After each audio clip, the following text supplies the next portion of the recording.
Hello everyone, welcome back to the channel, and before we dive into this deep and emotional story, make sure you hit that subscribe button and share this video so that others can also be part of this important conversation.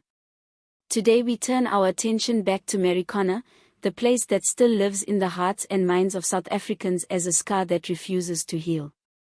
The tragedy of 2012, where 34 mine workers were shot dead by police during a wage strike, remains one of the darkest chapters in democratic South Africa. And yet, more than a decade later, the families of the victims and survivors of that massacre feel not only forgotten but betrayed. At the very moment when President Cyril Ramaphosa is championing the new national dialogue as a tool to build peace, reconciliation, and social justice, those whose loved ones fell in Marikana are saying loud and clear that they feel completely sidelined. The anger is palpable.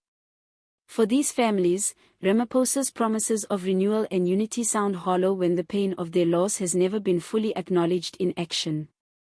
Many accuse him of hiding behind political speeches while failing to make amends for his own role in the events of that fateful August. Let's not forget that at the time of the massacre, Cyril Ramaphosa was a non-executive director at Lonmin, the mining company at the center of the strike. His leaked emails showed he called for concomitant action against what he described as criminal behavior by the striking workers. For the families of those miners who were gunned down, those words still sting like salt in a wound. They say the very man who today speaks of healing and nation-building is the same man whose actions back then contributed to their suffering. As the national dialogue begins, bringing together political parties, civil society, religious groups, and business leaders, one would imagine that the Marikana issue should be front and center in any conversation about justice. But instead, the victims' families say they have not been given space to speak, no platform to share their truth, and no clear plan to compensate them for their loss. They argue that if South Africa is serious about moving forward, then it cannot ignore the cries of those who still wake up every day without a father, a brother, or a breadwinner because of what happened in Marikana. Their exclusion, they say, proves that the elite who gather in air-conditioned conference halls to discuss the future of the country are more concerned with political optics than real justice. For many ordinary South Africans, the treatment of the Marikana families has become symbolic of a deeper crisis in the nation's politics. It shows how the powerful often choose to sweep uncomfortable truths under the carpet while expecting citizens to simply move on. The national dialogue is meant to be about truth-telling and reconciliation, but how can there be reconciliation when one of the most painful injustices of the democratic era remains unresolved? The widows and children of Marikana victims are asking, where is the accountability, where is the compensation, where is the recognition that their loved ones were killed not because they were criminals, but because they dared to demand dignity and a living wage? The situation has also fueled anger towards Ramaphosa personally. Despite being the president of the country, many still view him through the lens of that Lonmin boardroom, where his influence helped shape how the strike was handled. Each time he speaks of dialogue, some families feel as though he is trying to cleanse his image without ever taking full responsibility. They remember his apologies in the years after the massacre, but for them, words are not enough. They want meaningful action, direct support, financial redress, and a permanent memorial to those who lost their lives. Some even argue that as long as Marikana remains unresolved, Ramaphosa's legacy will always carry a shadow, no matter what other achievements he might claim. The anger from Marikana is also spilling into broader debates about inequality in South Africa. The mining sector still stands as a glaring example of wealth concentrated in the hands of a few while workers toil in dangerous conditions for meager wages. The same conditions that drove miners to strike in 2012 remain largely unchanged today. Communities around Rustenburg still live in poverty while billions in profits leave the ground.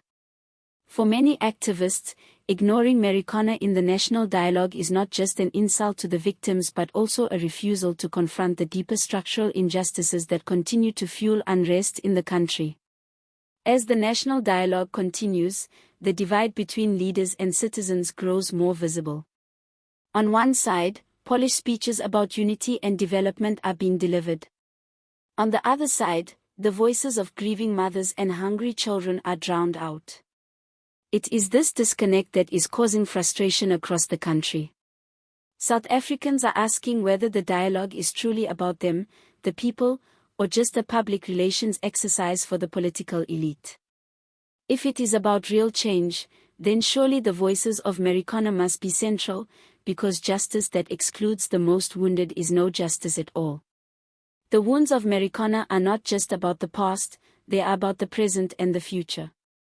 Every day the families feel excluded is another day of mistrust towards government, another day of division, another day that the dream of unity becomes harder to reach. And this mistrust is contagious, spreading beyond Marikana to every community that feels forgotten by the state. From load shedding to unemployment, from service delivery protests to corruption scandals, South Africans are weary of hearing promises without delivery. Marikana is simply the clearest, most painful example of this betrayal. So as Ramaphosa pushes the national dialogue forward, the question remains, will he and his government truly listen to the voices of Marikana? Or will they continue to be sidelined, left to carry their grief alone while the nation pretends to heal?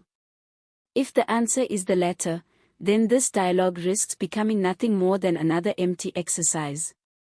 But if he is serious about building a South Africa that is just and inclusive, then there is no better place to start than with the families of those 34 men who were gunned down in 2012. Until that chapter is properly addressed, the book of reconciliation cannot be written.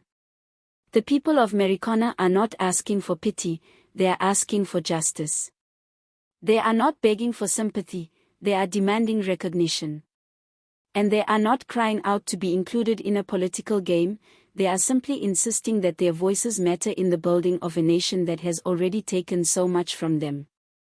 South Africa will have to decide whether it wants to face its deepest wounds or continue covering them with thin bandages of political speeches.